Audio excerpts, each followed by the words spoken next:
Hey everyone, this week at JNJtabletop, we had a great video for you. We are going to be talking about spells where your modifier does not matter, not even a little bit. If you're multi-classing and maybe you're just dipping in with like some feats or something like that, just try to get a little bit of magic, a little bit of power in there, but maybe that's not your main ability score. These are going to be some great options to give you some magic that'll just be able to just use, and it'll be really great, fun character.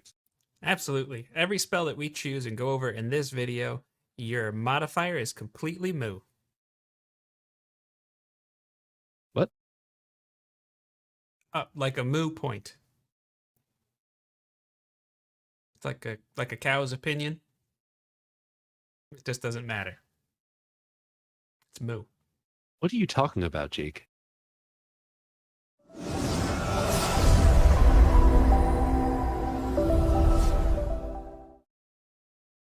How's it going, everybody? I'm Jake. This is Josh. And like we said in the intro, we are going over spells in which your modifier doesn't matter. And in this video in particular, we are going to focus on level 1 spells only. Why would we do that? Because these are the kinds of spells that you might take for like a weird story driven multi-class dip, or maybe you're interested in the Magic Adept feat and you only get to choose one of them. Or if you just want to be weird, that works too. But either way, this video is going to only be level 1 spells, and we're going to treat this almost like a fantasy football draft. We're just going to take turns picking a spell, and then as soon as a spell has been removed from the pool, it's no longer eligible to be chosen. Well, I am excited about this. I've never played fantasy football before or any sort of fantasy sport before. You know what I always say about that? Fantasy football, it's just D&D for people who suck at both fantasy and football. Yeah, But I think it'll be fun. that could be one way to look at it. All right, so Josh, you have the first pick. You're on the clock. What are you taking for your level 1 spell where your modifier doesn't matter? My first pick for level 1 spell where modifier doesn't matter. Something that's going to be good for literally everything, whether you are a caster and you just want something that you don't have to worry about, or you're just dipping in and you want something that's going to be effective. It's shield, because you're bound to get hit by something at some point. So why not be able to just, as a reaction, just throw up a little +5 bonus to your AC? Not to mention, Yeah, you take no damage from magic missile. that is a nice little added bonus if you're in a PvP or you're fighting mages or whatever. But yeah, shield is great at level 1 and level 20, and every time in between. It's good if you're a caster, it's good if you're a warrior. It doesn't matter. That's, yeah. It, It's always a great option. yeah, if you weren't Um, going to take that, I might have taken that. the other thing with shield is you don't have to say you're going to use it until after the person rolls. Yeah, you get to Like, know if the +5 will matter or not. yeah, it's not something you have to be like, oh, I'm going to attack you. Okay, I cast shield. It's no, I Yeah. rolled a 15. Well, my AC is a 14, but I'm going to use shield. So Yeah, you cannot waste that unless you're just not paying attention or bad at math. So, that's true. What do you have for your first pick? all right, for my first pick, I'm going to go in a little bit different of a direction, and I'm going to take Bless because Okay. not only in our Ancient Relics game has Bless been amazing, it's something that you could throw on a barbarian or a fighter. Barbarian maybe not with raging, but the fighter is going to be good at Constitution saving throws, going to be on the front line, and probably going to be able to be next to other frontline people. And getting an extra D4 on your attack rolls is clutch. So that whether you're using Great Weapon Master or Sharpshooter and you want to try and negate that -5 penalty a little bit, it's you can't go wrong with Bless. Yeah, like Jake kind of already mentioned it, but if you want to see Bless just save the day, just watch Melly and Ancient Relics and Hooky Religions. And Oh every yeah. time she throws Bless out there, it's like, oh, well, I wasn't gonna hit, but plus my D4, yeah, I hit. Yeah, and don't diminish the effectiveness of having the saving throw bonus too, because whether that's Yes, going to make sure you succeed on your concentration saves, or you're fighting a dragon that's in your face and now you're taking half damage instead of full damage because you saved, it's huge. And it also, if especially if you're putting it on a fighter or someone that isn't a caster, it's almost like getting an extra concentration spell in the party for free that could be active, freeing up the wizard to cast haste or something like that. So yeah. That can be a really nice added thing for the group. That actually kind of ties into what I'm doing for this one. If you are playing someone who is like a non-caster, and this is just like a little bonus there, having a concentration slot taken, it's exactly what Jake said. It's free. It's just a nice little thing out there that you get that boon. You don't have to worry about casting something else because this is the thing that you're doing. My choice for number two, it's the Ranger in me. I had to choose it. Hunter's Mark. Yeah, I knew you were going there. Yeah, I mean, come on, you can't. I can't not go there, especially if you're playing something like an Eldritch Knight or even just a fighter that took Magic Initiate, or anything that gets more than one attack.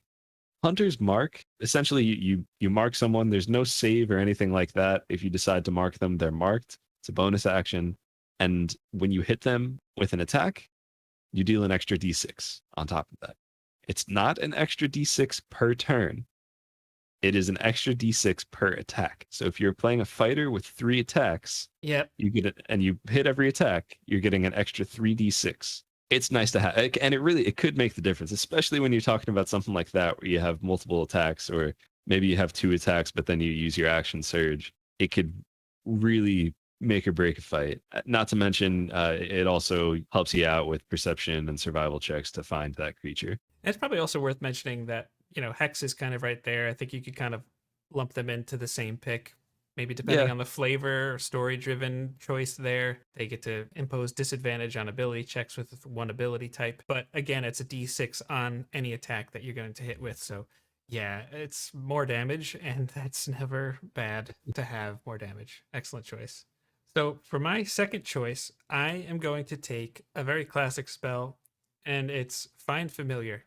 I don't think this list could possibly be complete without Find Familiar. The utility of Find Familiar, the options there are mind boggling as to how many things you could do with it, whether it's scouting ahead. Oh my gosh, whether you want to cast a spell like Dragon's Breath on the Find Familiar, and now you have this like mortar do flybys out of like a raven's mouth. There's just so many different things you could do with that, and it's kind of one of those spells that a creative mind is just going to have an absolute field day with it.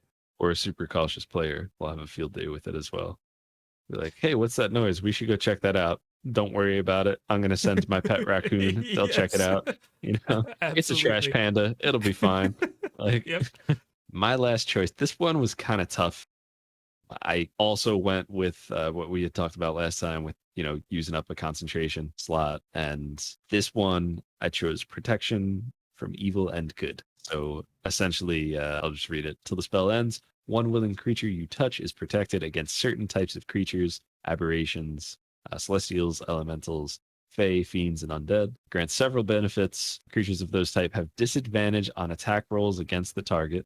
Target also can't be charmed, frightened, or possessed by them. Target is already charmed or frightened or possessed. Target has advantage on a new saving throw against the relevant effect. It's just such a strong option if you're fighting any of those creatures to have them have disadvantage on every attack against you. Especially And if you have a decent AC. Ugh. yeah, this has been like, you could probably tell my focus for this was definitely more of like okay, you're multi-class, you're using a feat to get these, or something along those lines, where you're just kind of dipping in and you're not really just like a full-on like caster, or maybe you are, and these are all still great options, but like I think all of these really shine in like a little gish type builds Right. where you're going to be in the thick of it, you're going to be doing damage and whatever, but you're also able to protect yourself really well, or do extra damage because of these, or Yes. protect yourself really well against. It's fantastic. And it is nice to have something where it's reliable. You don't have to worry about someone failing a saving throw or hitting someone with an attack. It just works. All right. And for my last choice, I'm going with Mage armor. This is going to be great for someone who is not normally going to wear armor, right? So this is going to pop your AC up to a 13 plus your dex modifier. This is great if you're a spellcaster that doesn't want to burn a spell slot on this, especially early in the game, or if maybe you're like a stealth character, like a rogue. Normally they get studded leather, and this is going to give you that extra AC point. That might be something you use. Or you're that bard like we had Landor in our Dragon of Icespire Peak game. He was a similar situation, and he took that with the Magic Adept feat to get the extra bonus without having to spend a spell slot. It's very simple. You just have better AC. You're not going to get hit as often. There are some other options on there. Some like I think it's kind of funny because I started writing down like an honorable mention list for myself, and then you started writing down yours, and then we kind of compared notes and was like, oh hey, those are the same spell. So we'll just go over them real quick. We chose absorb elements. It's that reaction based thing. It's one of those things where so many spells that you have kind of just sit there and you save a spell slot to use it. This won't be tempting to use unless you need it, but when you do, it can be great. Red Dragon comes in your face and breathes fire. Well, now all of a sudden you have half damage that you're taking because you just use your reaction to absorb those elements. It's fantastic. Hopefully you pass your deck save too. Yes, you could get quarter damage, or if you're a rogue, no damage. This probably isn't as good on a rogue for that reason alone. Other one, Magic Missile. Magic Missile, it's been in the game since the very beginning. I believe so. It's been in the game since the very beginning. If it hasn't been, then tell me I'm wrong in the comments. It's just a free shot unless someone's going to use shields.